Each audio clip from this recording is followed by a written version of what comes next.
Hi, everyone. Welcome to Sudbury Interviews. Today we have a local celebrity. Bassline Jack is with us, and she's a DJ playing a lot of gigs, very successful and very in demand in the Sudbury area. And we're going to discuss her journey today. Just before we begin, you can find us on Sudstown and join the conversation. DJ Bassline Jack, welcome to episode 52. 52. Let's Yeah, do this. right on. So, what have you been doing generally lately? What have I been doing? A lot. You know what? It's been really steady and busy and a lot of fun gigs. Like I have kind of found my groove here in Sudbury, which is fantastic. And I kind of found my little niche too, and I've gotten more confident over time to be able to be a little more picky choosy, and but it's really great. And then after so many successful uh, collaborations, it's just lovely, right? It's just a lot of word of mouth and getting to perform in unique places and with great groups of people. So yeah, just super busy and happy. So, what was that gig you were doing today? You sent me a photo of it. So today I was actually, um, so every year I try my best to um, give back to my community, and the best way that I know how is with music and with sharing my love for music, and so I am aligned with the Northern Ontario Families of Children with Cancer. And every year they put on a multitude of different events for their community. Um, and I'm involved every year with the Gold Soiree. And this year they also invited me to participate in their, it's a family fun day. And so that was actually at Maple Hill Farms, and it was so beautiful there. It was actually the first time I've ever been there, because I'm not originally from Sudbury, and so I'm still discovering all these really cool places and being invited, to participate in these really cool events. So it was a family fun day. It was actually Western theme, so I actually, and it's funny because I didn't get the memo. Okay, so I show up and I see so like kids were decked out in these great costumes, and I was like, oh. So I had to dig in my crates and pull some country out of my pocket, which is typically not what you'd associate with me. But you know what? I have a lot of great country remixes, and a lot of the new country is actually pretty awesome. So yeah, it was really great. It was a really fun day. Yeah. I love your enthusiasm. Yeah. Maple Hill Farm, that's the one on Dominion out in Hanmer? Yes. Yes. So I Oh, got to go yeah. to Hanmer today, the booming metropolis of Hanmer. No, but it was actually, yeah, it was lovely, and I was like, wow, like this, what a beautiful space that they've created there. So it was very, very, um, well, it's really rewarding, right, to be able to contribute the best way I know how, right? I wish if and when I have lots and lots of money, I'll contribute that way too. But, in the meantime, I can at least contribute and show up, because they do so much for our community. So yeah, very, very happy and thankful to be aligned with the NOFCC. So how did this start for you? Like in the beginning, becoming a DJ. I find that it's a really hard job to do. Like I play music, but DJing seems a lot harder. So how did it start out for you in the beginning? So, yeah, you're like, where do we begin? The long and winding tale. You know what? Okay, I'm even going to go back further to before I was a DJ, right? So, I was always a musical kid. Like, I was always involved in band. I actually was really heavily influenced by my brother Dave. So, I'm the youngest of five. And my oldest brother, Dave, is a very talented drummer. And it's funny because his name's Dave, and I kid you not, he looks kind of like Dave Grohl. So it was always like this joke growing up. Yeah, 100%. And I was like, people are like, Dave Grohl? So there was always a band playing in our garage or our basement. And so I was constantly surrounded by, musicians growing up. And so I really looked up to him. And I kind of just started there. And then, so because he was a drummer, I started playing the drums. And it's funny because we were from a small town, right? And because he was such a talented drummer, my music teacher literally told me, like, I didn't even get to choose my instrument. They're like, well, you're probably like Dave, so you should play the drums. I was like, what? I'm like being voluntold I'm the drummer of the band now. I'm like, okay. So, so yeah, it was just always a musical kid. And then I was much into like drama too, right? So always in like some kind of musical theater. My parents were lovely, so my mom and my stepdad would participate in musical theater with me in our community. And I grew up in a small town called Port Perry, which is north of Oshawa as a landmark. And I just always loved music, and I always was singing and dancing and just a pretty happy-go-lucky kid and full of energy, right? Full of energy. Not much has changed, but yeah, I know. I'm like, and smash cut two today. Voila, I'm a DJ. No, but I went off to school. I was always involved in bands, like through public school, high school. I was in choir, that kind of thing. And then I went off to university. I went to the University of Western Ontario, and oh my God, and it's the funniest thing. And you know what? I am going to tell this story because I think it's hilarious. And it really is part of this journey. And it was kind of this thing that if it had never happened, I wonder if I had never become a DJ. So what happened was, I have no idea why, but my friend from back home thought it would be funny. This is when like the internet and social apps and things were just becoming kind of a thing, right? I was 18, so turning 19, so just discovering, like, I wasn't on dating apps or anything, but this was a thing called Hot or Not, okay? And for some reason, my friend thought it'd be funny to put me on Hot or Not. And so, yeah, it's wild. I have no idea why he did this. But lo and behold, I was like, okay, I was intrigued and interested in, I don't know, kind of dumb. So people would start interacting with me, right? And like voting. And I don't even remember exactly how the app worked. But this person connected with me and reached out to me. And he's this young man from London. And lo and behold, he was an aspiring DJ. And so we started hanging out, went on a, like a friendly date or whatever. And I went over to their house, and they had like this whole DJ set up. And I was like, oh, and like all the things in my head started clicking. I was like, oh, that's how they mix music on the radio, like on the DJ radio shows. Like, this is how this works. So I was like, oh, and I had no clue, right? So that was honestly the birthplace of me becoming obsessed with dance music.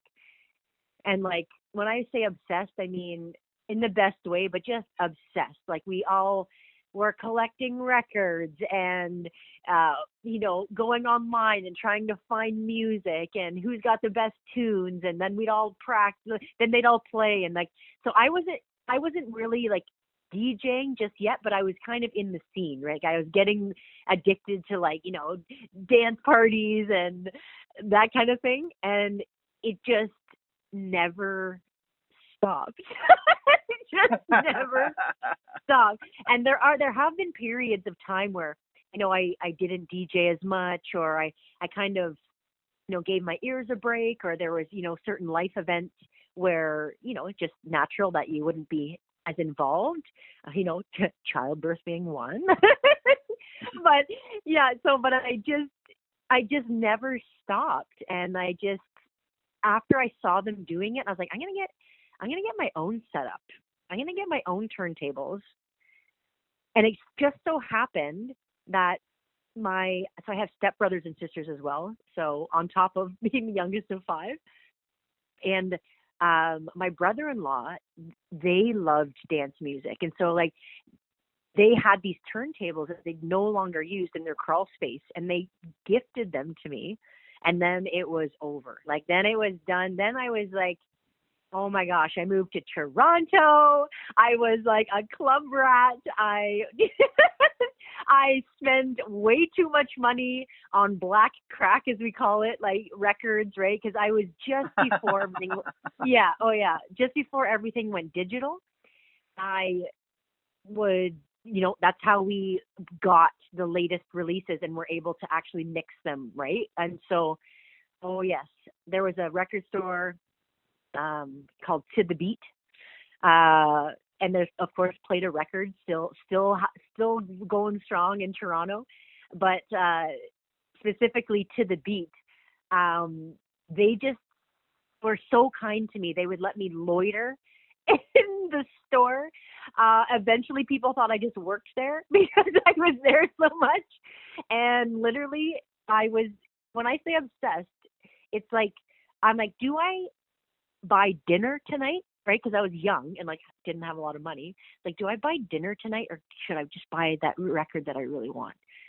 Like, like that's how committed I was. Like, do I eat or do I get black crack? Like, I don't know. So because I just loved it so much, and I was, somewhat competitive as well, and just wanted to be in the scene and be involved. And, the day that they call upon me to have, to be able to have an opening slot somewhere, I better be ready, So yeah, that was a long-winded answer, but that's really how it all began. Freaking hot or not. And then, yeah, and then I met this young man from London, Ontario.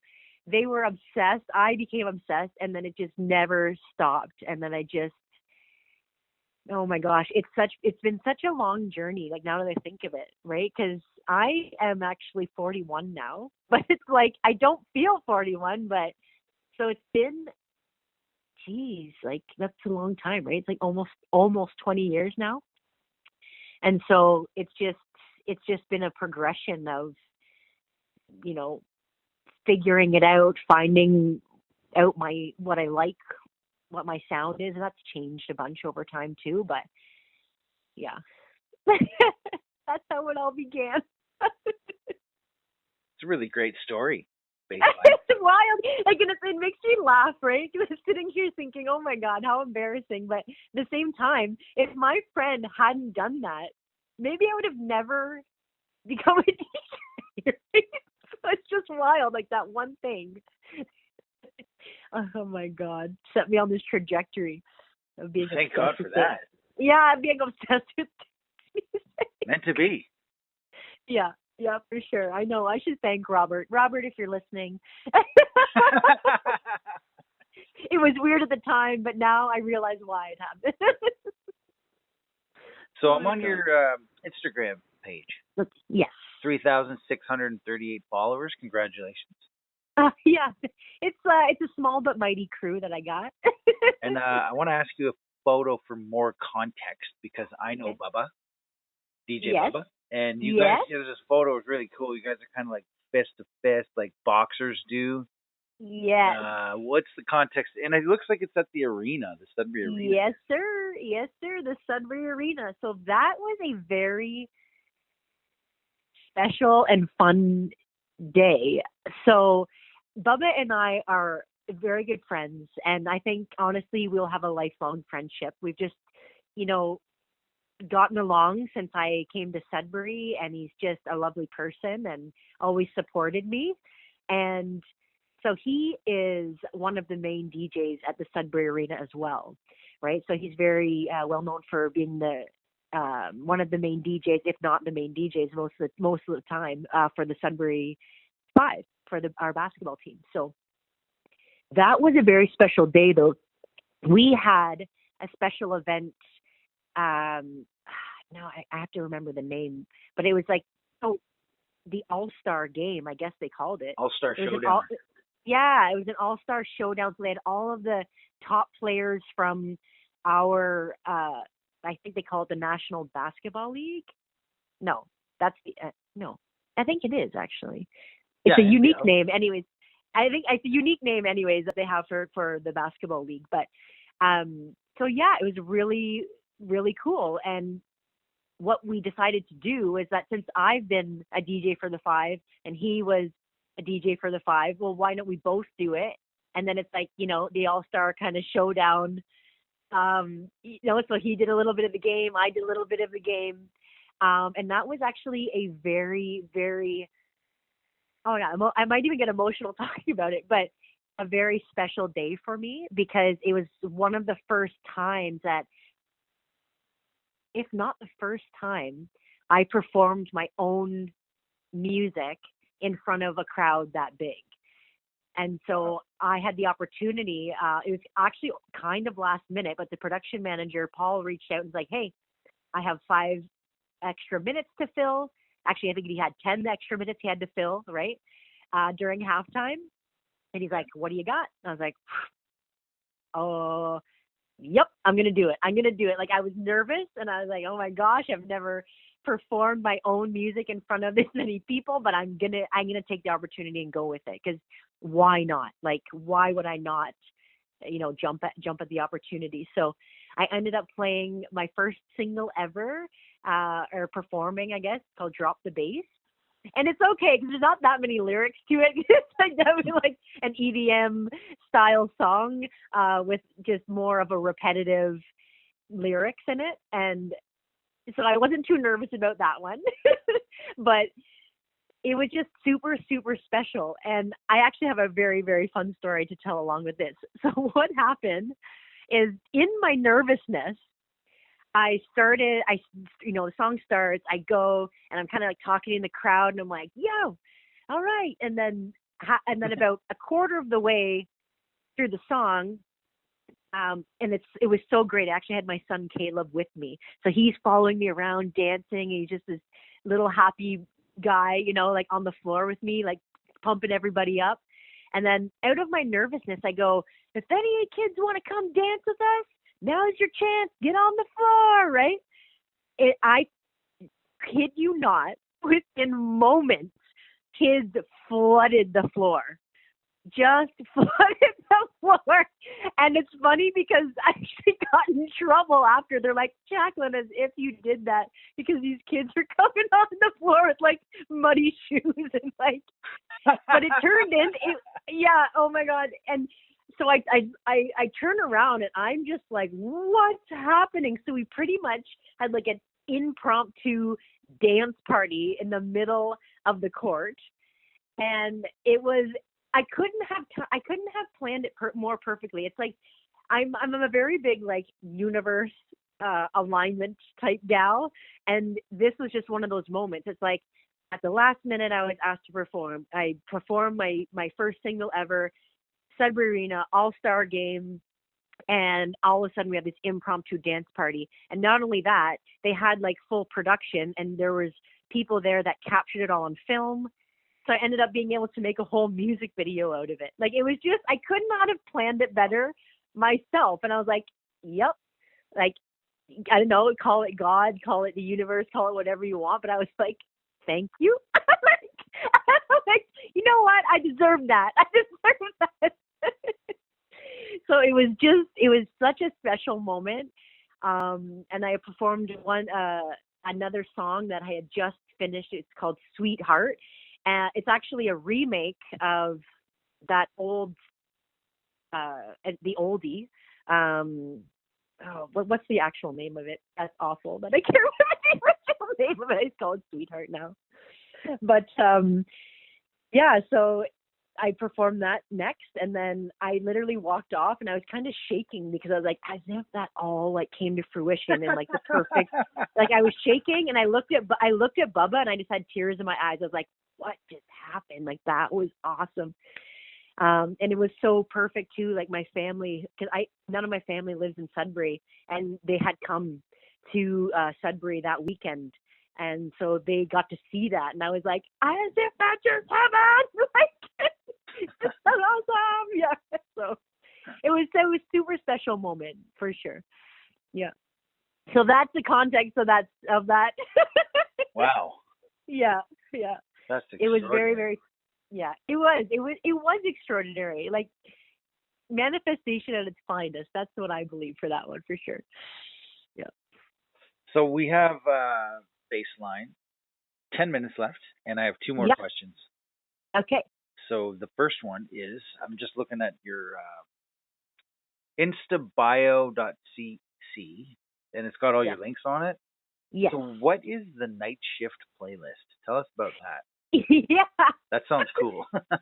Yeah. So that's just a playlist that I wanted to share a little bit ahead of an event that I put on called the Night Shift, and it's that was a unique event. I'm considering making it a recurring event. Um, so what is a little bit maybe interesting about me is that I also do have a full-time day job as well, and I work in the mining industry. And so I discovered mining when I moved to Sudbury. I literally, like 5 years ago, I had no clue about like what. I was like, what? What's that? Like, what do you mean? Yeah, what do you mean? There's tunnels under the city? And they're like, oh my God, you're not from Northern Ontario. I was like, no, I am not.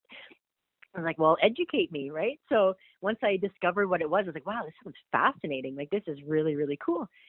Um, so I won't get too deep into the mining side of my life, but that's the context behind the night shift. And so I Oh wanted to yeah. put on a unique event, um, and I'll go into a little bit about the event and how that came to be, and that again was another kind of alignment type thing that actually as well started as a joke. So like I don't know why all these things start with like, obviously everything starts with an idea, but I find that with me it's like it almost starts as a joke, then I'm like, let me see how far I can take this. But so I was at the Timmins Mining Show last year, and I went to some of the social events that they put on, and they do put on this fabulous event at I believe it's an arena. Yeah, it's an arena, and they have this awesome band there, and it is fantastic. But I will say that you know because I love dance music, it wasn't really my vibe. I enjoyed it. I enjoy all music, right? But I was like, this is lovely and everything. But wouldn't it be fun, if there was something different? And then my friend Tom, that was with me at the time, said, "Well, why aren't you up there?" And I was like, "Ha ha ha, very funny, right?" Because it's like I kind of kept those parts of my life somewhat separate at the beginning, because again, I was just the crossover. I wasn't too sure, and I was like, "Oh, very funny, very funny." He goes, "No, like, why? You should put on an event next year or something." And I was like, "It's not a bad idea. Like, there's really not that many social events going on. I mean, there's a few, but there wasn't anything that really fit that niche, right? And so, or like a dance kind of club thing. Like I haven't been to a mining conference yet where I was invited to like a fun EDM style event after social, right? And so that kind of planted the seed there. And I was like, oh, well, maybe, yeah, that'd be funny. Like, that would be fun. Like, I'd be nervous because I'm with all my, like, DJing in front of all my peers and in this area of my life. But, well, I'm sure it'd be fun. And then it just so happened, I thought about it later, and we were getting closer and closer to this year, the Timmins Mining Show this year. And I thought, you know what? Why don't I reach out? Why don't I reach out? And then my friend Tom's, he works for the Chamber of Commerce, or he did. And he said, well, I know all the businesses. Like, you tell me. Do you want me to? So they have like one, I don't know. I think they might have two nightclubs in Timmins. I'm not too sure. But one of them is called The Surge. And it's actually they just renovated it. It's beautiful. But he's like, I'm going to put you in contact with the owner and like let's see if it aligns and let's see if they want to do something. I was like, okay. And so it just all fell into place. Once I pitched the idea to them, they were like, you know what? That sounds awesome. Let's do that. I was like, okay. Like, great. I'm gonna two birds, one stone. I'm gonna go to Timmins for the mining show, and I'm also gonna put on a really cool event. So, but it was lovely, and we ended up having mining companies sponsor it. I had my mining tea. They make mining themed branded clothing. You might be familiar with, like, one of them was really cool. It's popular. They have one that says like Hard Rock Miner. Anyways, but he made custom merch for me.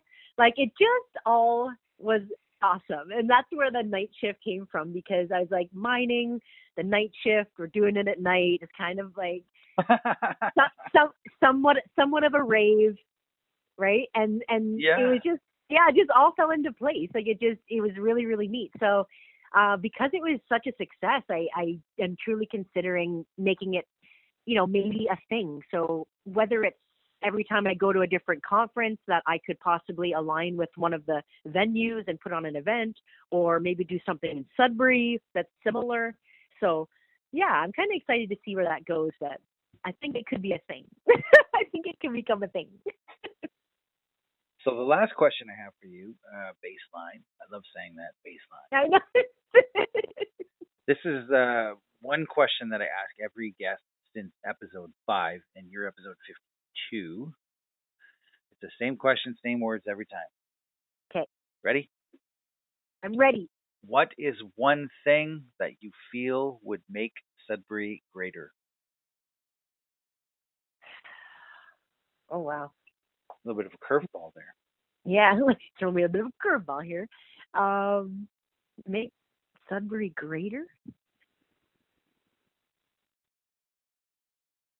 It's interesting because this is what truthfully came to mind, like right away, is that I really think it is already great. And it's I from my perspective, from my vantage point, in my humble opinion, I think there are a lot of great people doing a lot of great things. Whether that's, new infrastructure, planning, new businesses.